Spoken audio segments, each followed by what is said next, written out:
Hello and welcome to this week's reflections. We are starting a new journey. We are going to look at Paul's first letter to the Corinthians. Um, I don't know, it just sounded good. I've been reading my devotions and it's been coming from the first letter of Corinthians, so maybe that's been on my mind. A little background information to begin with, or an introductory kind of thing about Corinth. The letter, the authenticity of this letter, I'll start with. Let me back up. If you haven't already, go down below this video on our YouTube channel and hit subscribe if you would, please. And if you find these videos helpful somewhere along the line, if you could give them thumbs up. Apparently that creates some kind of a formula that reaches new people. And if you feel like this is helpful to you and you want to share it with your friends, please, I encourage you to do so, invite you to do that. Okay, back to the work. The authenticity of this letter is attested to by a variety of historians at the time. We might call them church historians, or they could just be secular historians. Also by church leaders. And some of those church leaders are Clement of Rome, Polycarp, and Irenaeus. Now, we'll look those up. I'm not going into detail about who those people were. The city, Corinth, to which this letter was sent, was known for its wealth and commerce, which were chiefly due to its situation where it was located. And it was between the Ionian and Aegean seas on the isthmus connecting the Peloponnese with Greece. So it was very centrally located for a number of trade routes.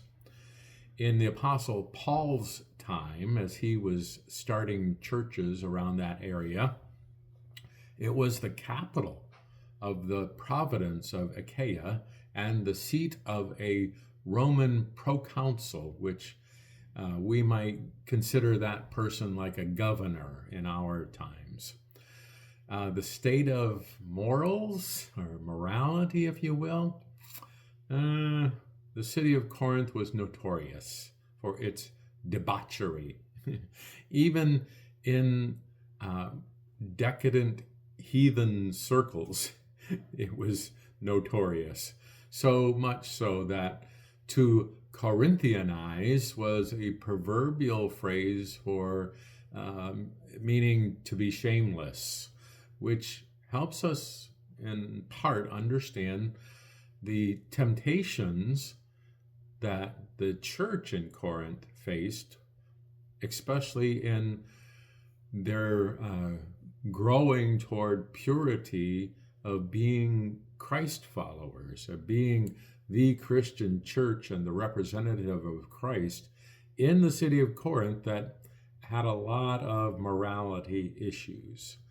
The church was founded by Paul on his first visit to the city, and he had been the instrument of converting many Gentiles and some Jews.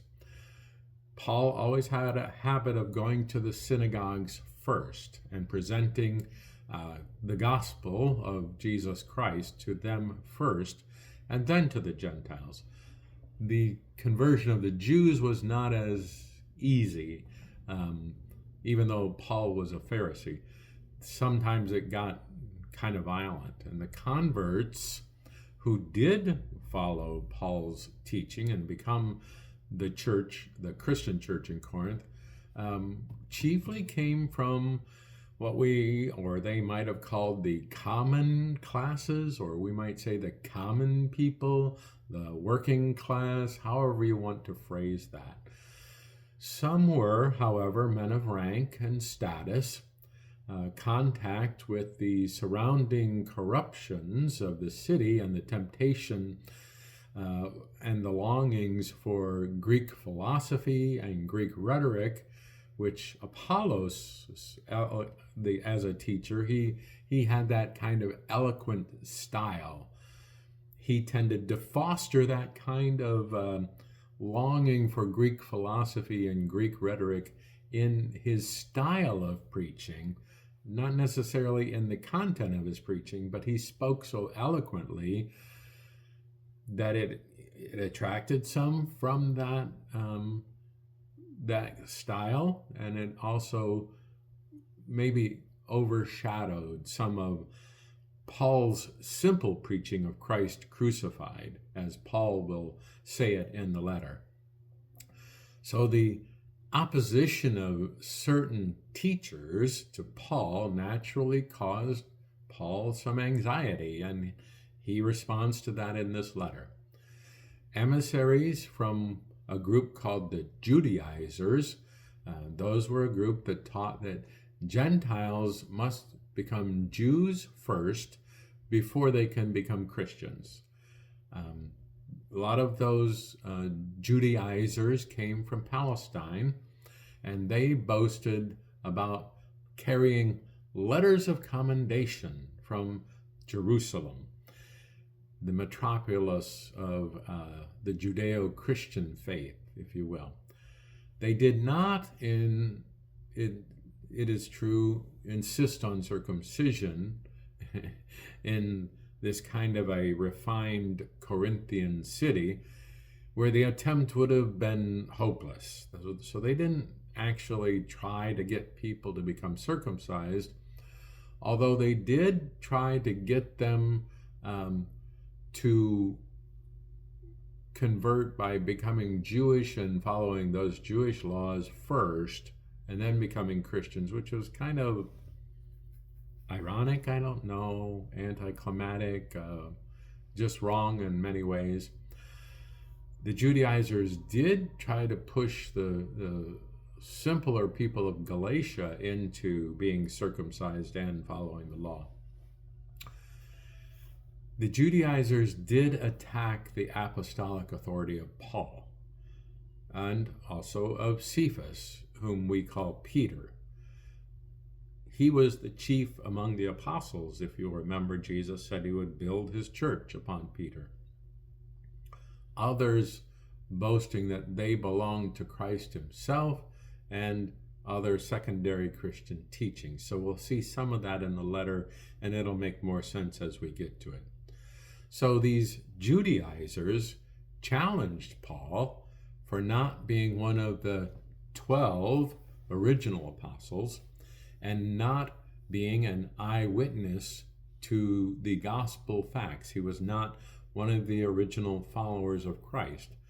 And they also challenged him that he dare not express his apostleship by claiming provisions from the Christian church. In other words, the apostles were able to make their living from offerings in the Christian church.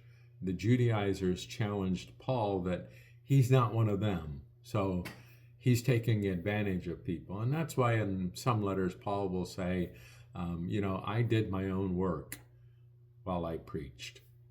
And the irony would have been that these Judaizers also probably were not part of the 12, as they are accusing Paul, or they would not have insisted that Gentiles become Jewish before they're allowed to be Christ followers. Jesus would never have insisted on that. Another group from the church in Corinth that declared themselves followers of Paul himself, over and above saying followers of Christ, yet they did so in a biased spirit, if you will. They exalted the messenger rather than the message of Jesus Christ and him crucified. The followers of Apollos, again, unduly prized his Alexandrian or Greek learning and eloquence to the criticism of Paul, who studiously avoided any kind of deviation from Christian simplicity. As Paul will say a number of times in this chapter and other chapters, I proclaim Christ and him crucified. He was a very simple message of the gospel. So began something that was called the antinomian tendency. And the antinomians basically were people who felt they had been released from following morality because of their salvation by grace. In other words, we can do as we want because we're saved by grace. Theoretically, they trying to defend their own practices of immorality. Therefore, their denial of a future resurrection, which is also part of the antinomians, and they adopted a lot of the Epicurean model, which was prevalent in many of the heathen cities, including Corinth, which was that statement that you may recognize maybe in different forms, but basically said, let us eat and drink, for tomorrow we die. One example was, and this will come up in the letter, Paul was informed of someone who was a member of the church, and he was involved in sexual intercourse, and it was with his stepmother, while his actual biological father was still alive and married to his stepmother. Very convoluted, and part of that kind of immorality that was prevalent in Corinth. Paul will address that later in 1 Corinthians, specifically in chapters 5 and 6, but that's the kind of mentality that was even invading the Christian church, in which they were battling. So it was actually the household of Chloe who informed Paul of many of that and many other evils, such as contentions in the church, divisions, lawsuits brought against one another in civil law courts by professing Christians, which is not the way we're supposed to settle our differences. Also addressing like the abuse of spiritual gifts, which were being used as occasions of a spectacle, or to be able to say, look at me, look at how important I am, because I have this spiritual gift over against you who do not. Also, Paul addresses interruptions of public worship. We'll get to that specifically later. And a decorum that was violated by women, and I'm not trying to be gender specific here, but Paul was in this letter, and in the church of Corinth, or not, well, the church, yes, because in Corinth, women were expected to go what was called veiled, and meaning the head and the face of women were covered, and it was a violation of decorum to go unveiled. So that was part of what was coming into the church, was in a sense of freedom from. Women started going unveiled in church, and it was causing problems. That was also interpreted in the church as usurping the authority or the office of men. Don't shoot the messenger. Even Holy Communion itself was becoming desecrated by greediness and by drunken revelry on the part of communicants. They expanded on the Last Supper by making it a grand party, a dinner party, and the end result of this grand dinner party was so many were becoming drunk. So there was just a lot of stuff about the culture of the city of Corinth that was invading the church in Corinth, and you're going to see quite a bit of that in Paul's address to this, Paul's address in this letter to the church. Other messengers apparently came from the church in Corinth as well, consulting Paul on a few subjects. One, the controversy about meals being offered to idols. 2, disputes about celibacy and marriage. 3rd, the due exercise of spiritual gifts in public worship. And 4th, the best mode of making the monetary collection or offering, which Paul had requested on behalf of the saints in Jerusalem who were suffering financially. So he was gathering offerings not just from Corinth, but a number of congregations that he started. The reason for that is because the saints in Jerusalem who became Christians were subsequently thrown out of the temple, or excommunicated, we might say. And that also meant that folks who were still part of the temple, we might say self-respecting Jews, would no longer buy their products or use their services. So they fell on hard times financially as a direct result of following Christ and at the behest of the Jewish temple. They taught them to avoid these people and don't patronize them. Don't financially support them. So there's a lot going on in Paul's letter, so we'll try to delve deeper into that as we go along. In 1 Corinthians chapter 5, verse 9, it is implied that Paul had written a previous letter to the Corinthians, which is lost to us. If it may have circulated among other churches at the time. It may just not have been preserved for whatever reason, or maybe we just haven't found it yet, which is hard to imagine because there's so much that's been excavated and found. Probably in that letter, he also directed them to make a contribution for the poor saints at Jerusalem. So later in this letter, they seem to be asking for directions as to the method. They have a collection, perhaps an offering now. How are we going to get the money to them is kind of what they're asking. And Paul replies saying that he will be visiting them soon as he's making his way to Macedonia.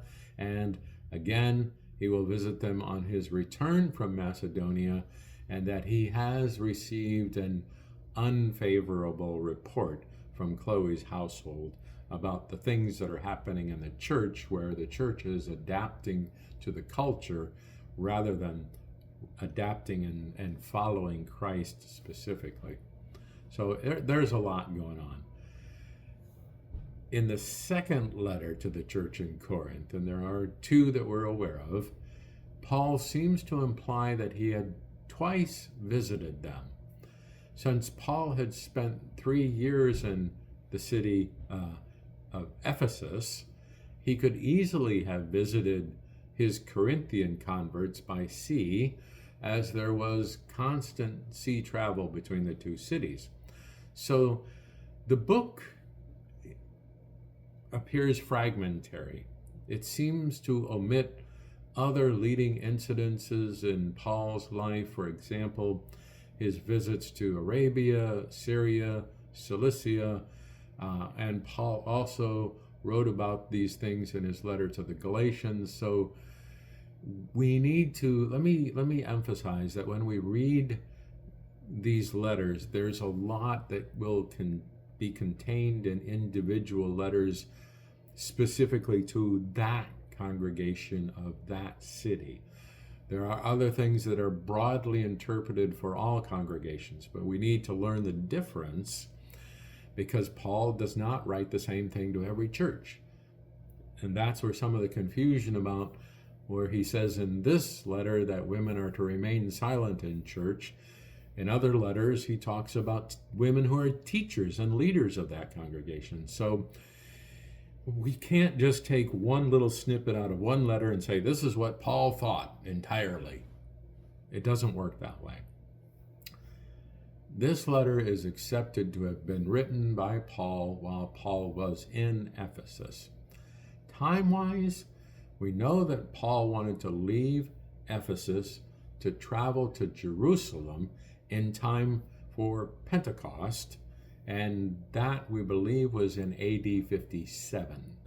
So the date of the letter is generally around our season of Easter, certainly prior to Pentecost, likely in the third year of Paul's residence in Ephesus, which we know to be AD 57. So that's the timeline for this letter. That's just a very brief introduction. I'm sure you can find more information if you search for it on your own. So if you have not already, please feel free to pause this video and read 1 Corinthians chapter 1. It's not that long. It's, 20, 30, I think it's 31 verses. It won't take you long to read it. And then come back. I'll wait. Oh, you're back? Okay. Sorry, my humor. So looking at 1 Corinthians chapter 1, Paul's call as an apostle comes by the will of God. He wants to make that upfront statement because of the criticisms he receives from the Judaizers that he wasn't one of the original 12, therefore he doesn't have the same benefits of being called an apostle. Well, he makes an upfront statement, called as an apostle by the will of God. While constituting the grounds of his authority, he claims in the Corinthian church is also the reason for his humility on his own part. So he assumes the apostolic office and says that's by the will of God.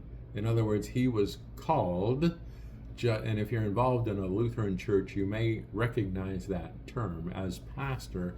I am called in two senses of the word. I am called to become a pastor, and then a subsequent calling is from an individual congregation, like I am called by Redeemer Lutheran Church to be the pastor of this congregation. I was called many years ago to the ministry and to become a pastor. It gets confusing. If you want to know more about that, leave a comment below the video in this comment section, or I'm sure you can find information about that on your own if you would rather. So, Paul is an apostle by the will of God. He's been called not by his own sense of self-importance. And Paul can come across as arrogant, but he's also self-depreciating in many ways. Paul on his own, in this regard especially, he would never have chosen to be an apostle for Christ. And you can read more on your own about his call as an apostle, his conversion experience on the road to Damascus. You can read that in what's called the Acts of the Apostles, specifically chapter 9, verses 1 through 19. You can see that notation in our resource page. I don't have that whole section printed out for you, but you can find Acts of the Apostles, chapter 9, verses 1 through 19 on our resource page to help you remember where we're talking about. Paul also mentions somebody named Sosthenes, and he is mentioned by Paul, and he is also thought to be the same man who was the synagogue leader in Corinth, and he was mentioned in Acts chapter 18, so you can read more about that person if you choose. And he was the man who had been beaten by the Jews after they unsuccessfully tried to have Paul charged in the civil court of the Romans under Galileo, who was a Roman senator in that region. So Galileo wouldn't hear the case, and the Jews got mad, so they beat Sosthenes. What else would you do, right? Beat the leader if you don't get your way. So Galileo, the Roman senator, had driven the Jews who accused Paul away from the judgment seat. The Greek mob, who disliked the Jews, took the opportunity then of beating Sosthenes as the ruler of the Jewish synagogue, which probably inflamed the Jews as well. Galileo is said to have looked on, and he did not choose to intervene and save Sosthenes.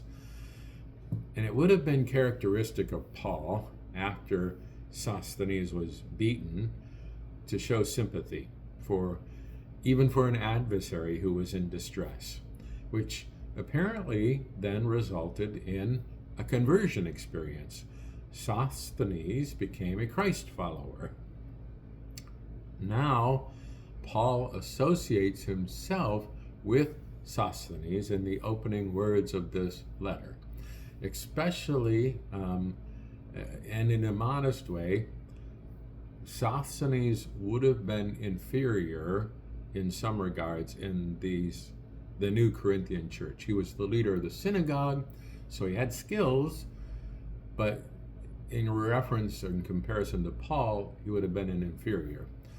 So in order that the name of brother in this regard gives Paul's letter the weight of calling Sosthenes his brother, but also gives Sosthenes some authority in Paul calling him brother. So it's working to both advantages.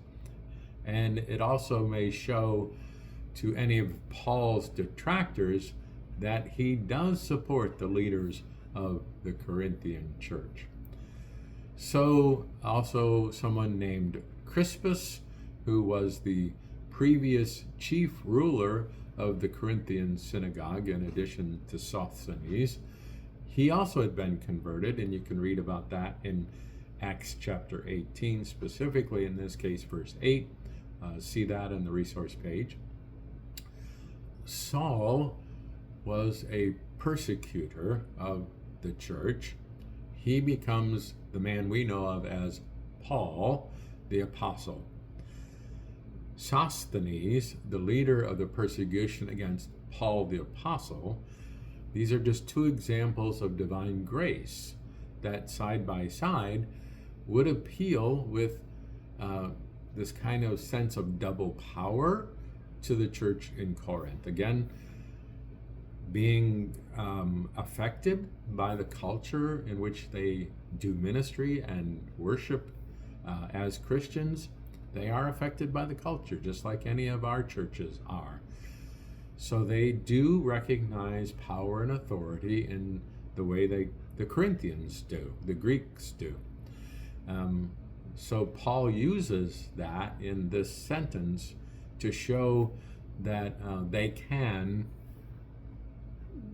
be considered authorities in the church. He's not trying to express himself as the authority, but he wants to use some of that cultural bias to lift himself, Sosthenes, and Crispus up as authorities in the church. And it may well be, I don't know if Paul says anything specifically about it.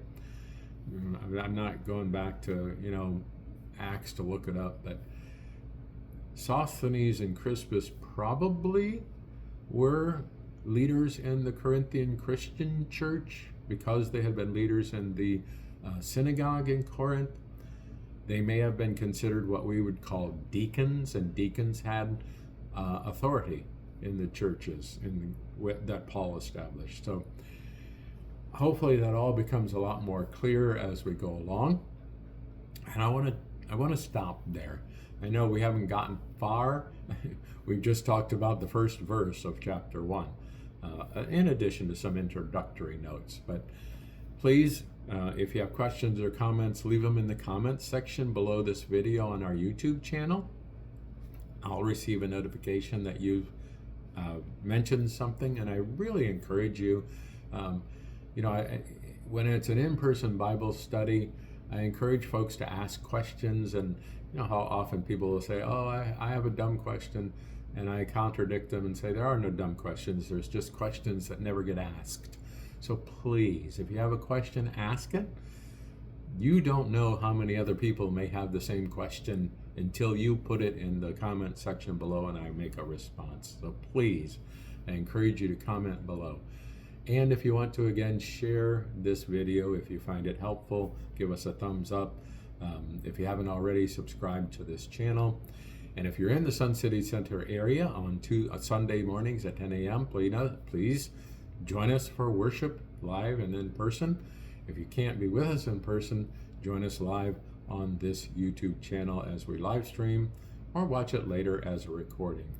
Thank you again for joining me this week as we begin this new adventure in 1 Corinthians. I hope you're having a great week. Take care and God bless.